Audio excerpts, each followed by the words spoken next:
فأرسلنا عليهم الطوفان والجراد والقمل والضفادع والدم آيات مفصلات فاستكبروا وكانوا قوما مجرمين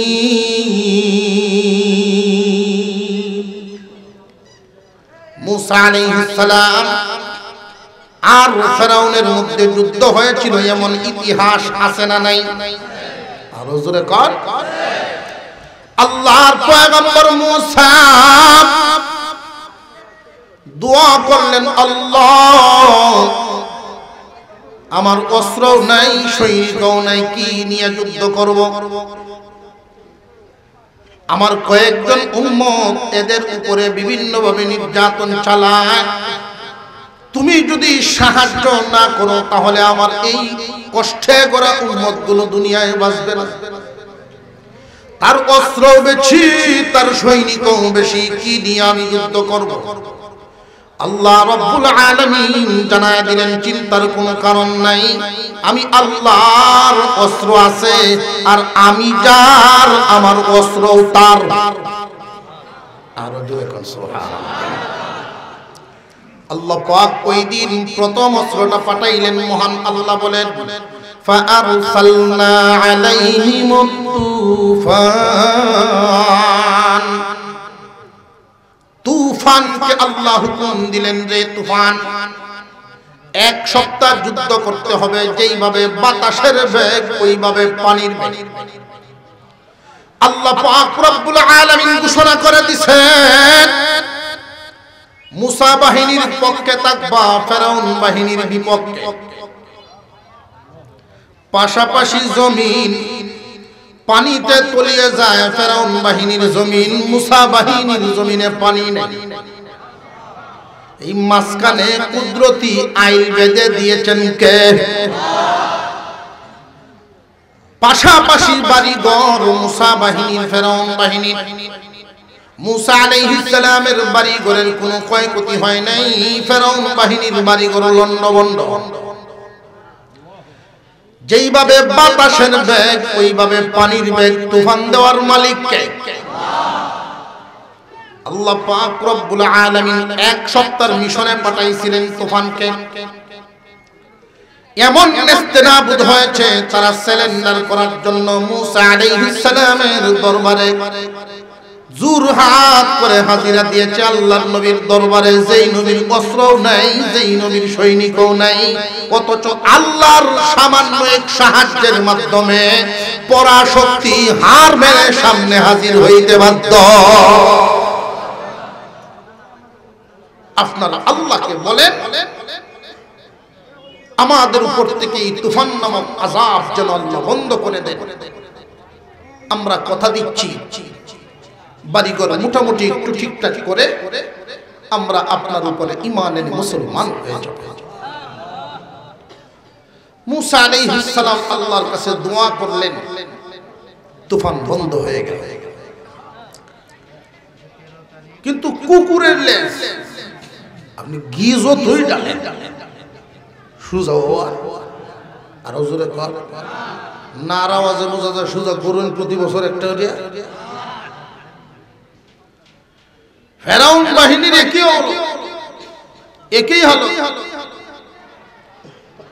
মাত্র 2-3 সপ্তাহ গেল, পানি নেমে গেছে, ফসল জমিনে এখন আবার আরেক রূপ ধারণ করছে।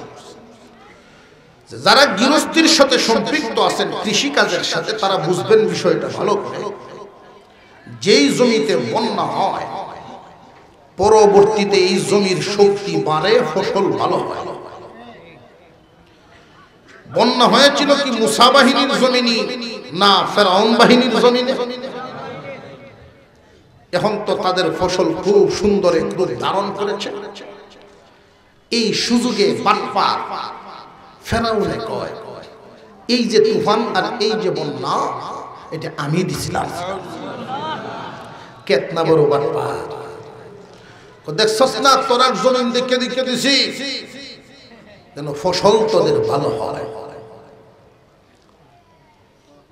যারা নিয়ত করছিল, কথা দিছিল ঈমান আনবে, এই মানুষগুলো ফিরে গেল আমি তোরার খুদা।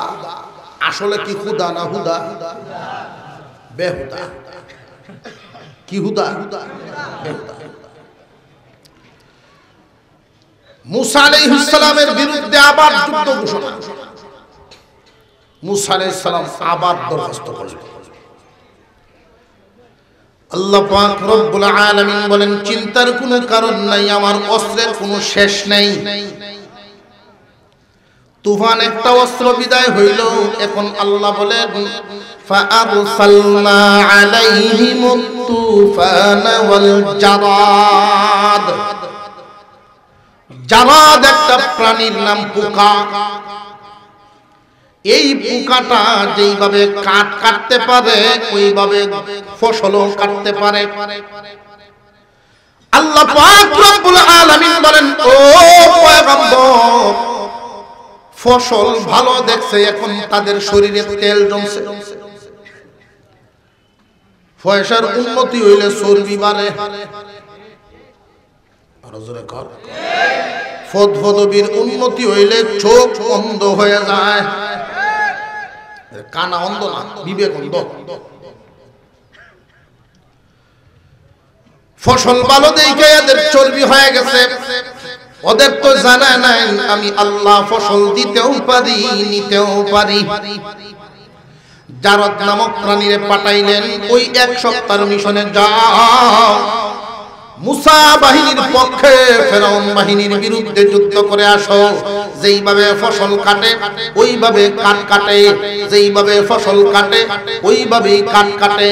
খুব ভালো করে বুঝবেন, আল্লাহ পাক রব্বুল আলামিন জারদ নামক প্রাণীকে পাঠাইছেন কাফেরদের পক্ষে নাকি ঈমানদারদের পক্ষে? আরো জোরে কও। يا أيها الذين آمنوا اتقوا الله وابتغوا إليه الوسيلة وجاهدوا في سبيله لعلكم تفلحون। হে ঈমানদারগণ, অবশ্যই তোমরাই সফল কাম, তবে বিনা শর্তে না, 3 শর্তে। 1 নাম্বার, ইত্তাকুল্লাহ, আল্লাহকে ভয় করো। আল্লাহকে কেন ভয় করবা জানোনি? আল্লাহর অস্ত্র আছে, আল্লাহর সৈনিকও আছে। এখন শুধু অস্ত্র চিনাইতেছি, আল্লাহর যে অস্ত্র কি পরিমাণ। আল্লাহ এক অস্ত্র পাঠাইলেন, তুফান নামক অস্ত্র। এখন আরেক অস্ত্র পাঠাইলেন, জারদ নামক অস্ত্র। 1 সপ্তাহ মিশন, ফসল খেতে একদম তছনছ। বাড়িঘরের হালত ছিল, তখনকার সময়ে বিল্ডিং এর প্রচলন ছিল না, খাটের তৈরি বাড়িঘর। এমন খাওয়া দিছে, দরজা বন্ধ করতে যায় খুললা তয়া বলে।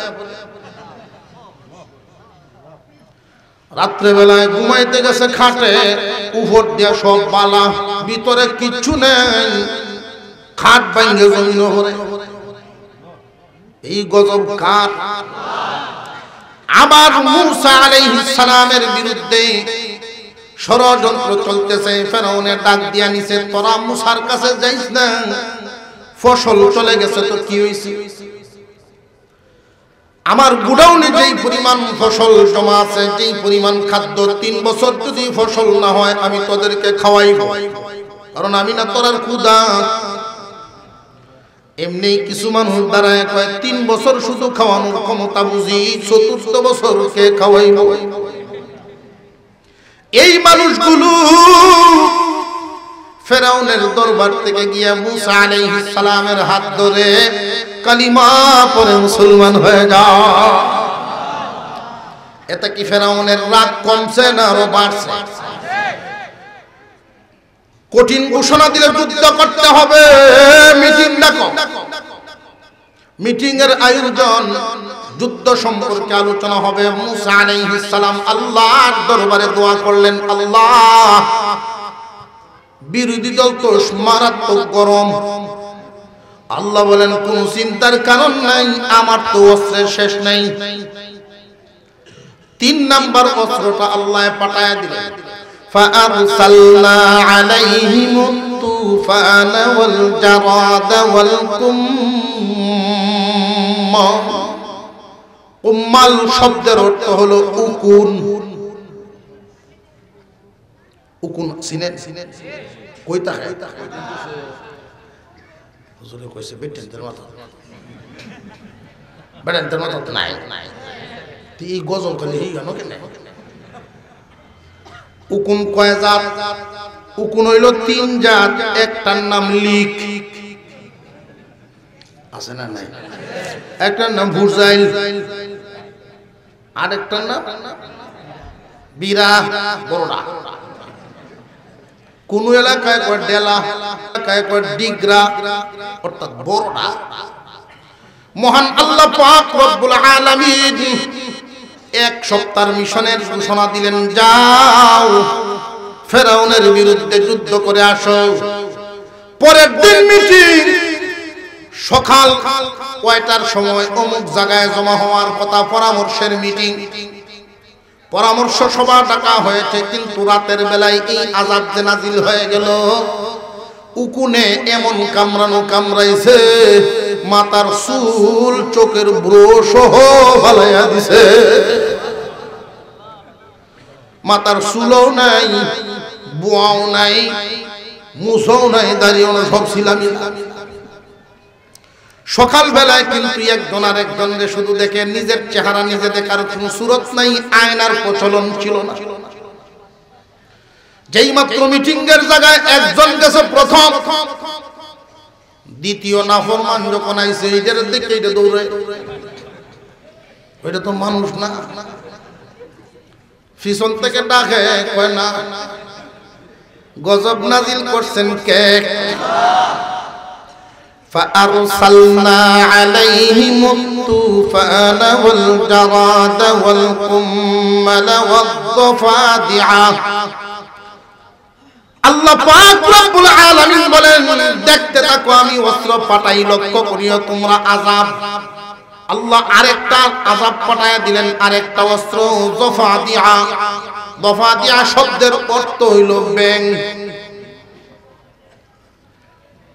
ব্যাংকে আল্লাহ হুকুম দিলেন যুদ্ধ করতে হবে এই শক্তিধর ফেরাউন ক্ষমতাধর ফেরাউনের বিরুদ্ধে আল্লাহ যে অস্ত্র পাঠাইতেছেন জারদ নামক পোকা উকুন নামক সৈনিক অস্ত্র ব্যাং নামক অস্ত্র এই অস্ত্রগুলি কি খুব বড় বড় না ছোট ছোট আল্লাহ পাক রব্বুল আলামিন যদি কোন এক জাতি কোন এক গোষ্ঠীর বিরুদ্ধে যদি ঘোষণা দেন রে পিঁপড়া রে যাও ওদের বিরুদ্ধে যুদ্ধ করো শুধু পিপীলিকার অত্যাচারেই মানুষের জীবন অতিষ্ঠ হয়ে যাবে আরেকটু জোরে কর আল্লাহ ব্যাংকে হুকুম দিয়েছে ব্যাংক মিটিং ডাকছেন ব্যাংকের একজন সভাপতি এই গরমটা ব্যাংকের একজন মিটিং চলতেছে যে আল্লাহর হুকুম পালন করার জন্য যুদ্ধ করে গেল আমাদের আগে তিন দল তো প্রত্যেকেরই নিজস্ব শক্তি আছে আমরার তো কোনো শক্তি নাই ব্যাংকের গায়েও শক্তি নাই মুখেও শক্তি ব্যাংকের কামড়ে রোগী হাসপাতালে এমন ঘটনা কেউ শুনছো ব্যাংকের গায়েও শক্তি নাই দাঁতেও শক্তি নাই আমরা যুদ্ধটা কিভাবে করব পরামর্শ চলতেছে এমনি সভাপতি ঘোষণা দিলেন মানুষ সৈনিকদের শক্তি লাগে দুই ধরনের একটা হলো শারীরিক শক্তি আরেকটা হলো মেধা শক্তি শারীরিক শক্তি মানুষের ঠিক থাকে খাবারের মাধ্যমে মেধা শক্তি মানুষের ঠিক থাকে ঘুমের মাধ্যমে আমরা যেহেতু আল্লাহর হুকুম পাইছি যুদ্ধ করা এক সপ্তাহ যুদ্ধ করব ওদেরকে খাইতেও দিব না ঘুমাইতেও দিব না আমরা মুখে ভাবার নাই শরীরে ভাবার নাই তো কি বাধা তো দিতে হবে যুদ্ধে লেগে গেল ফেরাউন বাহিনী সৈনিকরা রেডি হইতেছে যুদ্ধে যাবে খাবার খাইতে গেছে, পাতিলের ঢাকনা সরাইয়া দেখে ব্যাঙের দখলে ব্যাংলা পায়। কোন জায়গায় কোনো খাবার গ্রহণ করার কোনো সুযোগ নাই। কেউ কেউ গেছেন যা ঘুমায়। তাফসীরে মারিফুল কোরআনের মধ্যে লিখেন, বিছানা চৌকি 1 ফুট উঁচা ব্যাঙের টাল। একজন আর একজনের এইভাবে ধরিয়ে কেওড়া দিয়ে লয়ে ঘুরে গেছে, সব টান দিয়ে পুরা বিছনা লয়ে লড়ে। যন্ত্রণা শুরু হয়েছে নেই। কেউ কেউ সিদ্ধান্ত নিলেন নিজের গ্রাম ছেড়ে আত্মীয় বাড়ি জামা লইছে, টান দিয়া দেখে হোহেড বড় ব্যাঙে। এই আযাব কার? আল্লাহু আকবার, জুড়ে বলেন তো আল্লাহু আকবার, আল্লাহু আকবার। সেই আল্লাহ আছেন না নাই? আল্লাহ পাক রব্বুল আলামিনের অস্ত্র মাত্র কয়েকটা বললাম, সৈনিক কিন্তু বলি নাই, এগুলো অস্ত্র। আল্লাহর অস্ত্র কি পরিমাণ, আসমানের নিচে জমিনের উপরে মাখলুক যে পরিমাণ, প্রত্যেকটা মাখলুক আল্লাহ রব্বুল আলামিনের এই মাখলুক জগতের মধ্যে, সৃষ্টি জগতের মধ্যে প্রত্যেকটা প্রাণী আল্লাহর একটা ক্ষেপণাস্ত্র। প্রত্যেকটা প্রাণী, পিপিলিকা, মশা, সমস্ত প্রাণীরা আল্লাহর একটা ক্ষেপণাস্ত্র। এই ক্ষেপণাস্ত্রগুলো গণে শেষ করা সম্ভব না। আর আল্লাহর এই ক্ষেপণাস্ত্রগুলো যদি যুদ্ধ করে সৈনিক লাগে না। এখন আসেন আল্লাহর সৈনিক একটু পরিচয় করাইয়া দেই। সমস্ত ফেরেশতারা আল্লাহর সৈনিক। আর জোরে কোন সুবহানাল্লাহ। আল্লাহর সৈনিকদের কমান্ডারের নাম জিবরাইল আলাইহিস সালাম। জিবরাইল আলাইহিস সালাম কমান্ডার। 600 জানাহ, 600 পাখা তারে আল্লাহ দিয়েছে। ওটা আমরার মাত্র 1.5 হাত লম্বা হাত, এটা দিয়ে ঘুষে ঘুষে লেগে ঠিক না ভাই? ঠিক 600 পাখা কমান্ডারকে আল্লাহ দিয়েছেন। আপনার আমার পয়গম্বর জিজ্ঞাসা করেছিলেন, আপনি যে দুনিয়াতে ওহী নিয়ে আসেন, বিভিন্ন সময় আসা যাওয়া করেন, কয়টা পাখা ব্যবহার করেন? জিবরাইল আলাইহিস সালাম বলেছিলেন, ও আল্লাহর নবী, আমি মাত্র 2টা পাখা ছড়ায়া একবার উপর দিকে উঠায়া যদি নিচে টান দেই, মুহূর্তের ভিতরে জমিনে পৌঁছে যায়। কয় পাখা? আমার এই 2 পাখা যদি আমি প্রশস্ত করি, তাম দুনিয়া এই এমন ভাবে ভরপুর হয়, সূর্যের আলো জমিনে পড়ার জায়গা ফাঁক থাকে না। 2 ফাঁকার যদি এই অবস্থা হয়, এরকম ফাঁকা কয়টা? এই কমান্ডার আমেরিকায় বলেন, ইসরায়েল বলেন, আর যত শক্তিধর বাহিনী বলেন, তাদের সাথে যদি যুদ্ধ করতে যান, কোনো অস্ত্র লাগবে আলাদা না। এই ফাঁকা দিয়ে খালি বাতাস দিলে দালানে হত্যা থাকবো না, সব শেষ। এই জন্য আল্লাহ বলেন, ইয়া আইয়ুহাল্লাযীনা আমানুত্তাকুল্লাহ, হে ঈমানদারেরা আল্লাহকে ভয় করো। হে ঈমানদারেরা আল্লাহকে তোমরা ভয় করো। এই দুনিয়ার জমিনে একে অপরকে যেই কারণে ভয় করে আল্লাহর কাছে যথেষ্ট আছে, তাহলে ভয় করো না কেন? এখন প্রশ্ন হলো, আল্লাহকে ভয় করব কিভাবে? আল্লাহকে ভয় করব কিভাবে? আল্লাহর ভয়ের ব্যাখ্যা মুফাসসিরিনে কেরাম অনেক লম্বা ভাবে করেছেন। খুব সহজে মনে রাখার জন্য আপনারা খেয়াল রাখবেন, আল্লাহ যা নিষেধ করেছেন এগুলো থেকে নিজেকে বাঁচায়া রাখা, আল্লাহ যা আদেশ করেছেন ওইগুলোকে আঁকড়ে ধরা,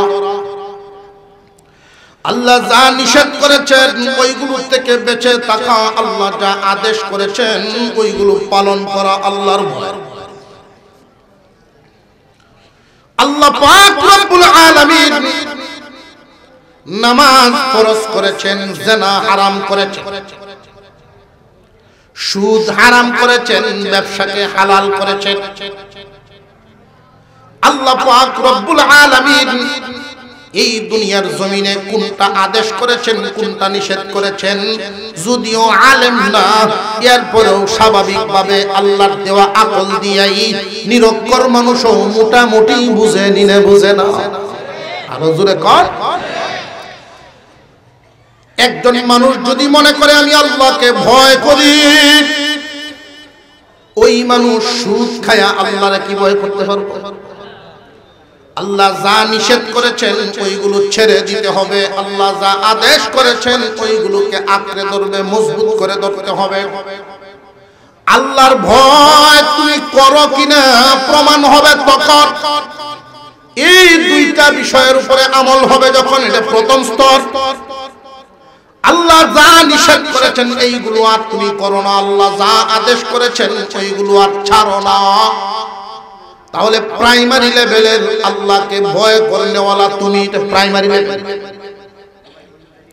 আল্লাহকে ভয় করনেওয়ালা দলে ভর্তি হয় মানুষ ঈমান নামক দৌলত দিয়া, ঈমানের মাধ্যমে। প্রাইমারি লেভেলের ভয়, আল্লাহকে ভয় করে কারা? আল্লাহর নিষেধগুলো ছেড়ে দেয় যারা, আদেশগুলো ধরে যারা। যদি দেখা যায় এমন একজন মুসলমান মনে যখন চায় তখন নামাজ পড়ে, মনে চায় না নামাজ পড়ে না, ইনকাম করার ক্ষেত্রে হালালও খায় হারামও খায়, এই লোক কি আল্লাহকে ভয় করনেওয়ালাদের দলে না? ওই পর্যন্ত গেছে না, ওই পর্যন্ত। হে ইমানদারেরা, এক নাম্বার গুণ আল্লাহকে ভয় করো। আল্লাহকে ভয় করা, আল্লাহ যা নিষেধ করেছেন হারাম মাকরুহ তাহরিমি এগুলো থেকে নিজেরে বাঁচায় রাখা এক নাম্বার কাজ। বর্তমান এমন একটা সময় আমরা অতিক্রম করতেছি, গুনার বাজার বড় সস্তা।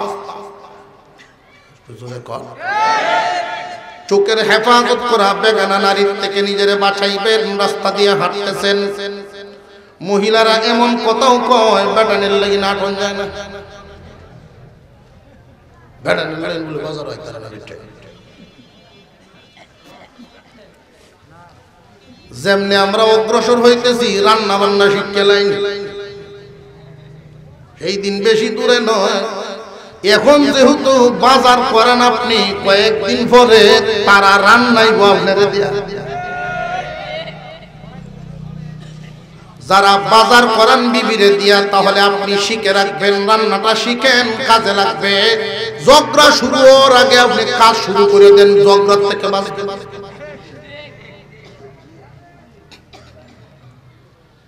একজন মানুষ যদি সামান্যতম নিজেকে সঠিক একজন সম্মানী পুরুষ মনে করেন, তার আওতাধীন মহিলাদেরকে বাউন্ডারির বাইরে যাইতে দিবে না।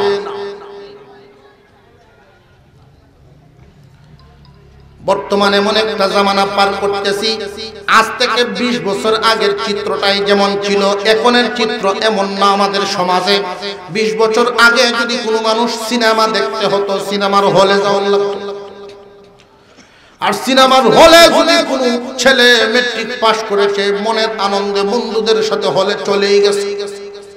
বাবা যদি খবর পাইছে, খবরদার বাড়ির জায়গা নাই, ঠিক না ঠিক?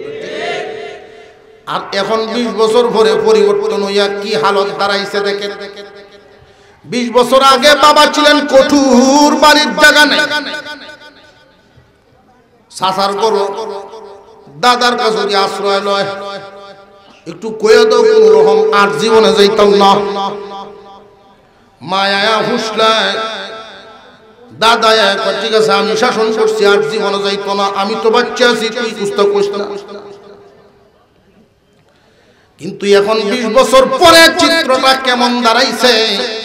8 পাস করার আগেই মা দাদা আত্মীয় স্বজন বাবা যদি বেশি কঠোর হয় অন্যরা দিয়া ফুসলায়, একটা অ্যান্ড্রয়েড মোবাইল দিলাও ছেলে তো বড় হয়ে গেছে।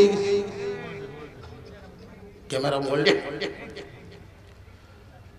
চিত্রটা কি ওইটা রইছে না পুরাপুরি বিপরীত? যারারে খুশামুদি করাইয়া যারার তদবিরের মাধ্যমে বাপের বড় হইতো, সিনেমা তার যাইতো না, এখন তারার তদবিরের মাধ্যমে অ্যান্ড্রয়েড মোবাইল। এই যে এক একটা ক্যামেরা মোবাইল হাজার হাজার সিনেমা হলের চেয়েও জঘন্য। এই জন্য বললাম বর্তমানে এমন এক জামানা পার করতেছি, গুনার বাজার বড় সস্তা। রাস্তা দিয়ে হাঁটবেন, চোখ বাঁচানোর উপায় নাই, সামনে নারী বেগানা। যদি মনে করেন যে ডান দিকে নজর ঘুরাইলেই দেখবেন ডাইনেও 3 জন, বাম দিকে ঘুরাইবেন ওই দিক দিয়েও দেখবেন 6 জন, উপরের দিকে তাকাইবেন বাঁচার জন্য দেখবেন 10 তলার ছাদের উপরে কারা হইল।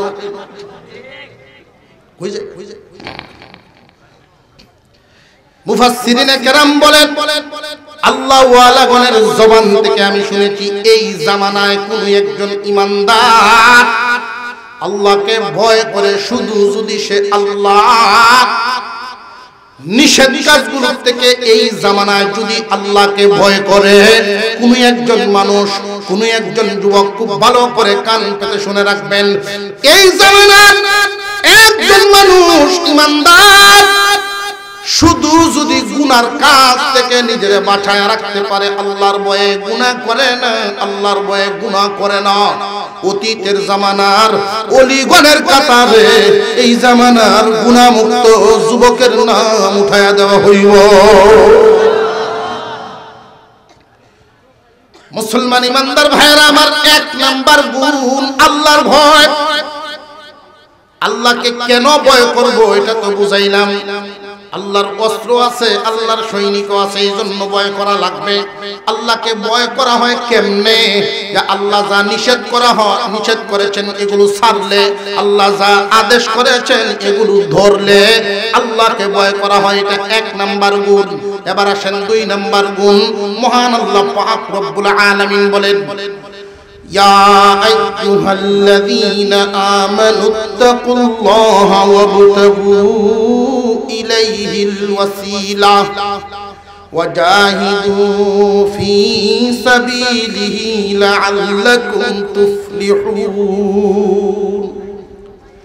হে ঈমানদারগণ, তোমরাই সফল কাম, তোমরা বিজয়ী। তবে বিনা শর্তে না 3 শর্তে। এই শর্তগুলির আওয়াজটা আসতে হইত না, বাসা বাড়ির থেকে শুনতে আসে। কয় শর্তে? 1 নম্বরে ইত্তাকুল্লাহ, আল্লাহর ভয়। আমি আল্লাহকে ভয় করি, এই দাবি সঠিক হবে তখন আল্লাহ যা নিষেধ করেছেন ছাড়তে পারি যখন। আমার দাবি সঠিক হবে তখন আল্লাহর আদেশগুলো মানতে পারি যখন। এর আগে আমি আল্লাহকে ভয় করি, এই দাবি সঠিক না।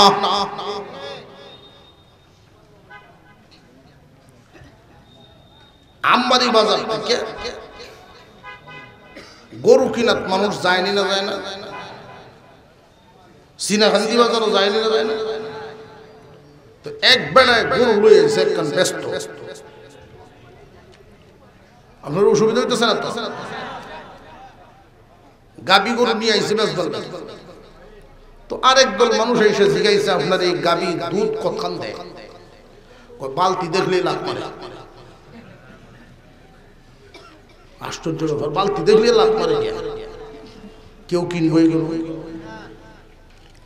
আরেক বলে এসে জিজ্ঞাসা দুধের দরকার নাই, খাওয়ানো কেমন কই? কয়েকদিন খাওয়ায় মোটা তাজা করে চলে সারাদিন বাচ্চা গা সাঙ্গা দিবেন, ইচ্ছা হইলে খাইতেও পারে, নাও খাইতে। এই দল বিদায়। আরেক দলাইছে আলের গরু কিন্তু আলো কেমন চলে? জল দেখলেই হচ্ছে। কোনো কাস্টমার নাই, ময়দান দাঁড়ায় বসে। প্রত্যেক গরুর বাজারে কিছু লোক তাকে পয়সার বিনিময়ে কাজ করে দেয়। এরা বিভিন্ন এলাকায় বিভিন্ন নামে ডাকে, আমরা এলাকার গরুর দালাল কয় আছে না না। এরা কৌশলী কথা জানে। কয়েক ফুটা মিডিয়া দুধ যদি খাইতেছেন আমার গাইডে দুধ খতলান দিব ওইটা কইছে না, মোটামুটি ভাবে একটা আকর্ষণ বুঝাইছে। কয়েক ফুটা মিডিয়া দুধ ফাঁকাইতে কয়েক ফুটা কয়ে দিছে 5,000 বাড়ায় গাই নিয়ে এই যে টানা টানলো আধ বড় না বেটার তো বিচার দল হলেও লাভ নাই, কয়েক ফুটা কই বেছে হলো কৌশলী কথা। তো এইরকম একটু চাষা আমার 500 টাকা দিবেন, আমি আপনার গরু বেচে দিতেছি। আপনি যেই বয়ান দিচ্ছেন কিয়ামত হইলেও গরু বিহিত না। এখন তার ওয়াজ শুরু হয়েছে কৌশলী কথা। এই গরু আপনি ইচ্ছা মতো টাইনে দুধ লইবেন, কতখান দিব লাত মারে কিনা এটার কোনো আলাপ নাই। আলো ডাইন সাইডে জুড়বে, যারা আলবা এরা বুঝে ডাইনের গরুটা শক্তিশালী লাগে। খাওয়ান লয়ে আপনার কোনো চিন্তাই নাই, খাইব না না খাইব এটা কোনো কথা আছে? খাওয়ান লয়ে কোনো চিন্তা নাই, আলো ডাইনে তো চলবো। এরপরে দুধ ইচ্ছা মতো টানিয়া কাস্টমারের ভিড় হয়ে গেছে। বুড়া যে কারা আছেন গরুর মালিক খানে খানে বাবা টিয়া ভাষ্য আমি তোমার দেখতেছি গরু বেচতাম না। কি ব্যাপার? আমি কষ্ট করে একটা পরিবেশ করলাম, এখন গরু বেচতেন না। আমার গরুর যে এত গুণ এটা তো আমি জানি না।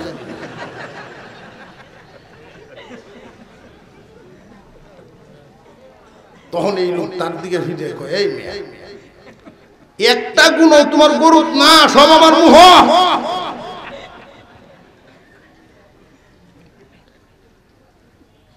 আল্লাহর ভয় প্রাইমারি লেভেল, আল্লাহকে ভয় করনেওয়ালা দাবি করবে ওই ব্যক্তি গুনাহ ছাড়বে যেই ব্যক্তি। আল্লাহ নিষেধ করেছেন এগুলো ছেড়ে দেওয়া, আদেশ করেছেন এগুলো ধরা। ওই লোকটার দাবিটা সঠিক যে আল্লাহকে ভয় করে।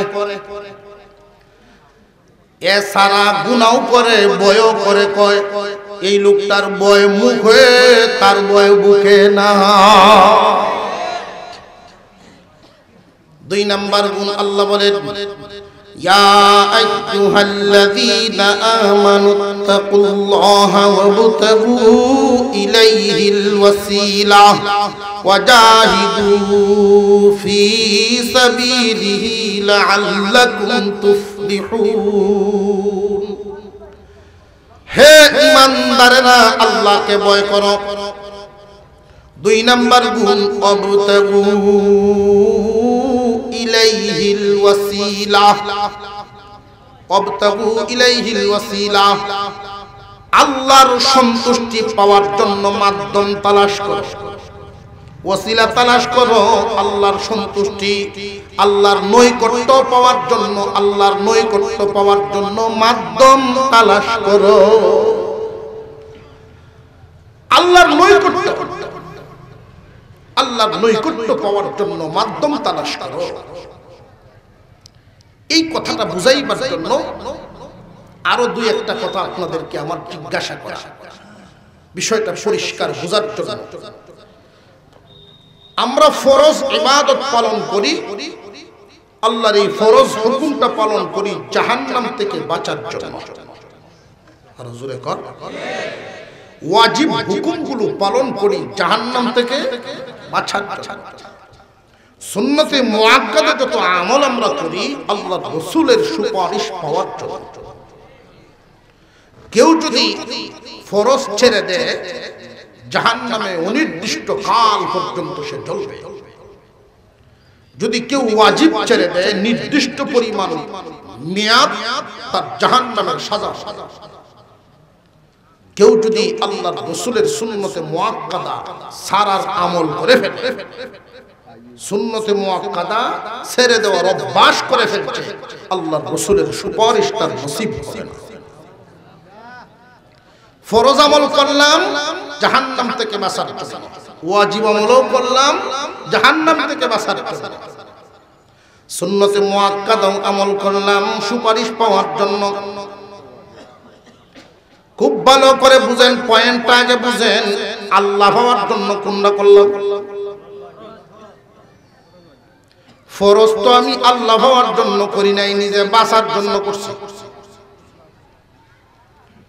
আল্লাহ পাক রব্বুল আলামিন দ্বিতীয় গুণটা আনলেন এই কারণে। প্রথমটা হলো ইত্তাকুল্লাহ। প্রথম গুণের ভিতরেই ফরজ, ওয়াজিব, হারাম, মাকরুহ সব ঢুকে গেছে। যেই মানুষটার ভিতরে আল্লাহর ভয় ঢুকে গেল, ওই মানুষ কি আল্লাহর আদেশ ছাড়বো? আল্লাহ পাক দ্বিতীয় হুকুমটা দিলেন, দ্বিতীয় গুণ, অবতাগু ইলাইহিল ওয়াসিলা। আল্লাহর নৈকট্য পাওয়ার জন্য ওসিলা তালাশ করো, মাধ্যম তালাশ করো। এমন একটা আমল যেটা ফরজও না, ওয়াজিবও না, সুন্নতে মুআক্কাদাও না। ফরজ তো আদায় করলাম জাহান্নাম থেকে বাঁচার জন্য, ওয়াজিব তো আদায় করলাম জাহান্নাম থেকে বাঁচার জন্য, সুন্নতে মুআক্কাদা তো আমল করলাম সুপারিশ পাওয়ার জন্য। এমন একটা আমল, এমন আমল আল্লাহর সন্তুষ্টির মাধ্যম হবে, সন্তুষ্টি পাওয়ার ওসিলা হবে, যেই আমল ফরজও না, ওয়াজিবও না, সুন্নতে মুআক্কাদাও না। এই জাতীয় আমল যেই ব্যক্তি যত বেশি করবে, ওই ব্যক্তি আল্লাহর নৈকট্য তত বেশি পাবে। যেই ব্যক্তি অতিরিক্ত আমল যত বেশি করবে, সে তত বড় ওলি হবে। কথা বুঝে আসতেছে আপনাদের? আল্লাহ রাব্বুল আলামিন দ্বিতীয় হুকুমটা দিলেন, দ্বিতীয় গুণ। প্রথম গুণ ইত্তাকুল্লাহ, দুই নাম্বার গুণ ওয়াবতাগু ইলাইহিল ওয়াসিলা। আল্লাহর নৈকট্য হাসিল করার জন্য, আল্লাহর ওলি হওয়ার জন্য মাধ্যম তালাশ করো। একই দোকানে দুইজন কর্মচারী, ডিউটি 10 ঘন্টা, বেতন 10,000 প্রতি মাসে। 10 ঘন্টা ডিউটি করবে, 10,000 বেতন পাবে। কর্মচারী কয়জন? 10 ঘন্টা ডিউটি করে, প্রতিদিন 10 ঘন্টা ডিউটি করে চলে যায় একজন।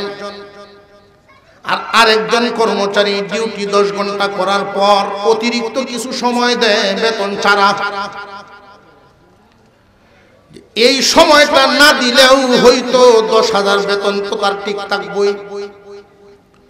মালিকে এই দোকান গুছানোর সময়, টাকা পয়সা বাস করার সময়, গুছিয়ে তালা মেরে যাওয়ার আগে আধা ঘন্টা, 20 মিনিট, 25 মিনিট সময় সে মালিকের সাথে দেয়। বেতন ছাড়াই দেন অতিরিক্ত সময়।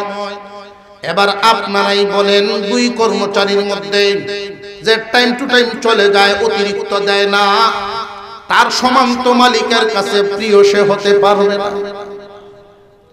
যে ব্যক্তি অতিরিক্ত সময় দেয়, মালিকের অতিরিক্ত সময় দেয় মালিককে, তার প্রতি মালিক খুশি কি সমান থাকবো না বেশি থাকবো? ঠিক তেমনি ভাবে এমন আমল করে যারা ফরজ ঠিক, ওয়াজিব ঠিক, সুন্নতে মুআক্কাদা সব ঠিক, এগুলো বাদ দেয়া না। অনেক মানুষ এমন আছেন, জিকির লইছে শুধু নামাজ লাগে না, এমন ভাগ হলো আছে না? মুসলমান ইমানদার ভাইরা আমার, আল্লাহর ফরজ, আল্লাহর হুকুম, ওয়াজিব, সুন্নতে মুআক্কাদা এগুলো ঠিক রাখার পর যেই ব্যক্তি যত বেশি অতিরিক্ত ডিউটি করবে, তত বড় ওলি হবে। এক দুইটা উদাহরণ দিয়ে আপনাদের সামনে বলি। যেমন আসরের সুন্নত 4 রাকাত, আসরের 4 রাকাত সুন্নত নামাজ পড়লে লাভ, না পড়লে ক্ষতি।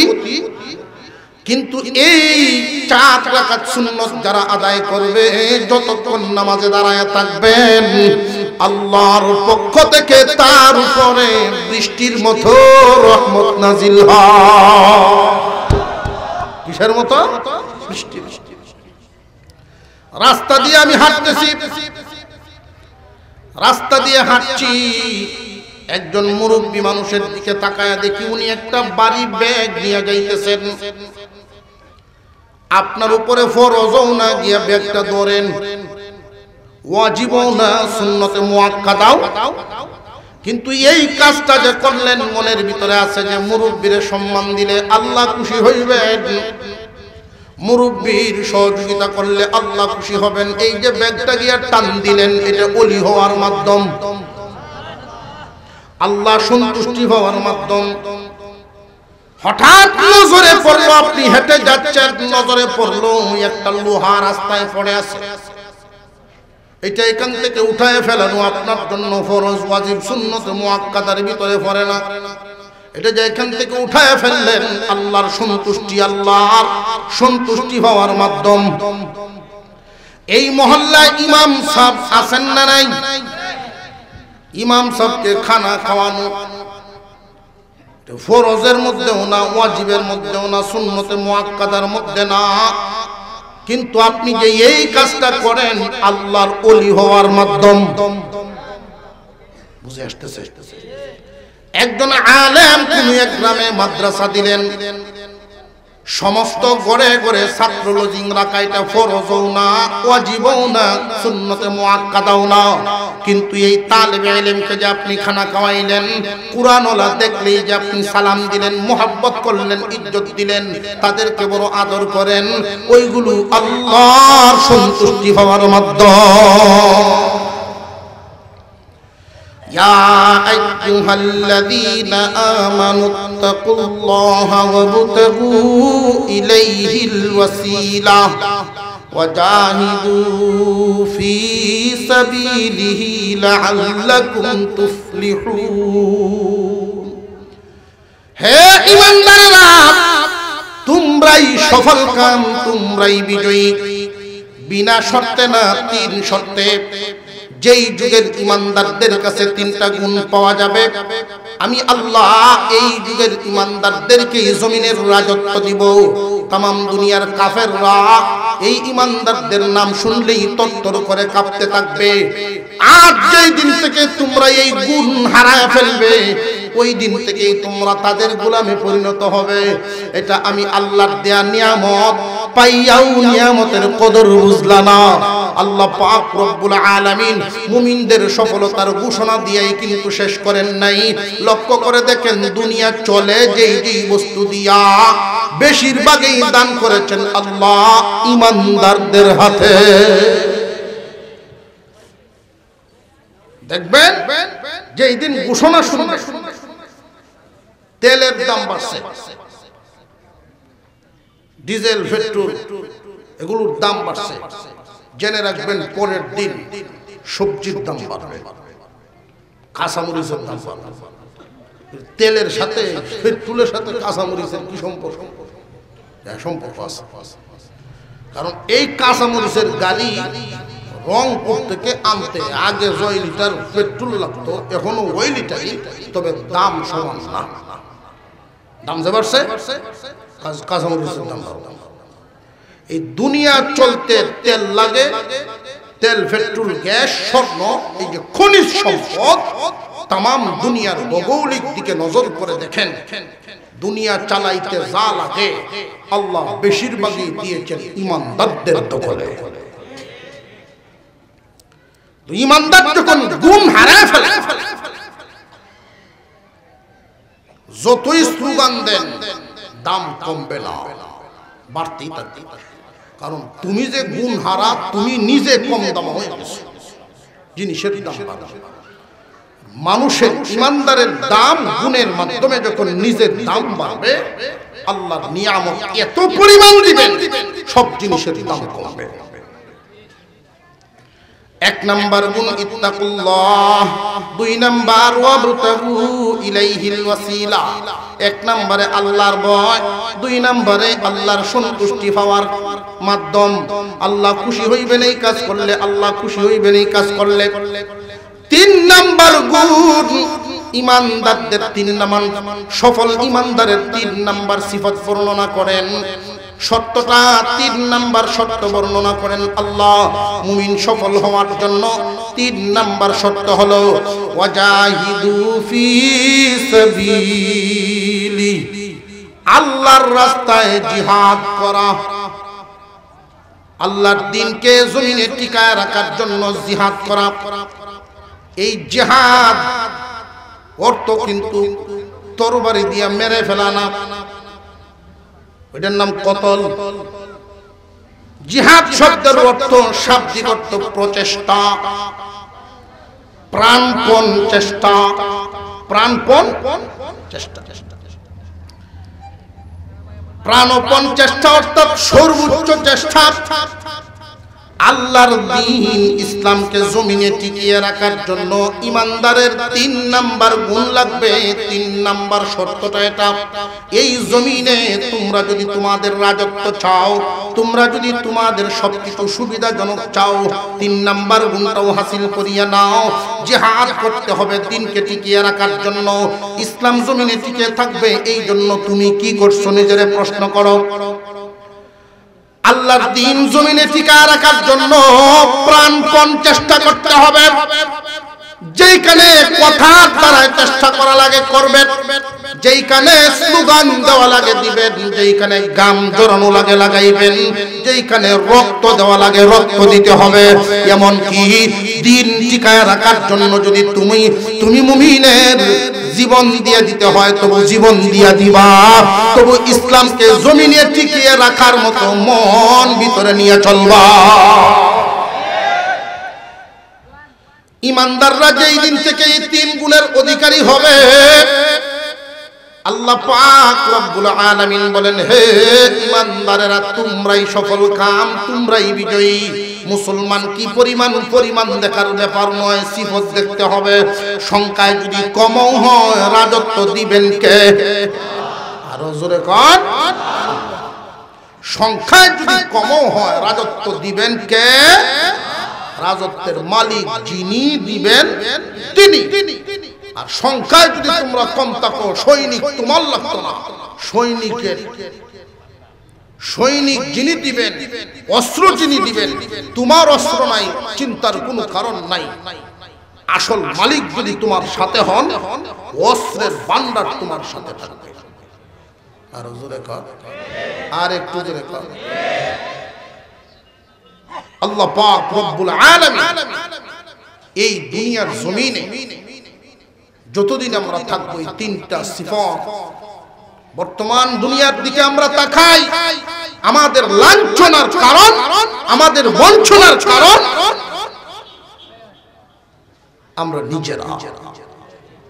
যতদিন পর্যন্ত নিজেদের আমল পরিবর্তন না হবে, আল্লাহর ভয় না হবে, আল্লাহর সন্তুষ্টি হাসিল করার রাস্তায় আমরা না চলবো, আল্লাহর রাস্তায় জিহাদ না করব, দ্বীনের সাহায্যের জন্য মন পাগল না বানাই, ততদিন পর্যন্ত আমাদের শান্তি, আমাদের নিরাপত্তা, আমাদের রাজত্ব, আমাদের ক্ষমতা কিছুই পাবো না। যতই স্লোগান দেন কাজ হবে না। আল্লাহ পাক যেন আমাদেরকে আমলের তৌফিক দেন, বলুন আমিন। আর জোরে বলেন আমিন। আজকের মাহফিলে উল্লেখযোগ্য উলামায়ে কেরাম সকলেই একের পর এক হাজির হচ্ছে।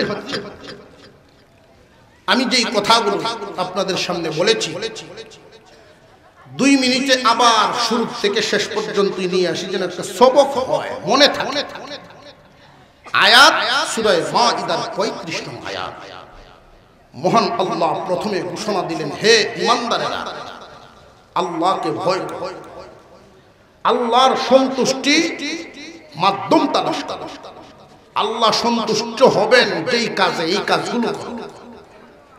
3 নাম্বার আল্লাহর রাস্তায় জিহাদ, অবশ্যই তোমরা সফল কাম করো। সিফত লাগবে কয়টা? 3টা। প্রথমে প্রশ্নটা করেছিলাম, আল্লাহকে আমরা কেন ভয় করি? যে দুনিয়াতে একে অপরকে ভয় করে অস্ত্রের কারণে, সৈনিকের কারণে। আল্লাহর অস্ত্র আছে, আল্লাহর সৈনিকও আছে। অস্ত্র কি? আসমানের নিচে জমিনের উপরে প্রত্যেকটা প্রাণী আল্লাহর এক একটা ক্ষেপণাস্ত্র। আর আল্লাহর সমস্ত ফেরেশতারা আল্লাহর সৈনিক। সৈনিকদের কমান্ডার জিবরাইল আলাইহিস সালাম। আল্লাহকে ভয় করতে হবে। ভয় হয় কিভাবে? আল্লাহ যা নিষেধ করেছেন ছাড়তে হবে, যা আদেশ করেছেন ধরতে হবে, এইভাবে আল্লাহর ভয় হয়। 2 নাম্বার গুণ আল্লাহ সন্তুষ্ট হন এমন কাজ করতে হবে, আল্লাহর সন্তুষ্টি তালাশ করতে হবে, আল্লাহর নৈকট্য ওলি হওয়ার রাস্তা। ফরজ ওয়াজিব সুন্নতে মুআক্কাদার বাহিরে যে যত বেশি অতিরিক্ত আমল করবে সে তত বড় ওলি হবে। 3 নাম্বার, আল্লাহর দ্বীনকে জমিনে টিকিয়ে রাখার জন্য, ইসলামকে টিকিয়ে রাখার জন্য জিহাদ করতে হবে। এই জিহাদ কথার মাধ্যমে যেখানে কথার প্রয়োজন, ঘাম ঝরানোর মাধ্যমে যেখানে ঘাম ঝরানোর প্রয়োজন, রক্ত ঝরানোর মাধ্যমে যেখানে রক্ত ঝরানোর প্রয়োজন, এমনকি দ্বীন টিকিয়ে রাখার জন্য, ইসলাম দুনিয়াতে টিকিয়ে রাখার জন্য তোমার জীবনও দেওয়া লাগতে পারে।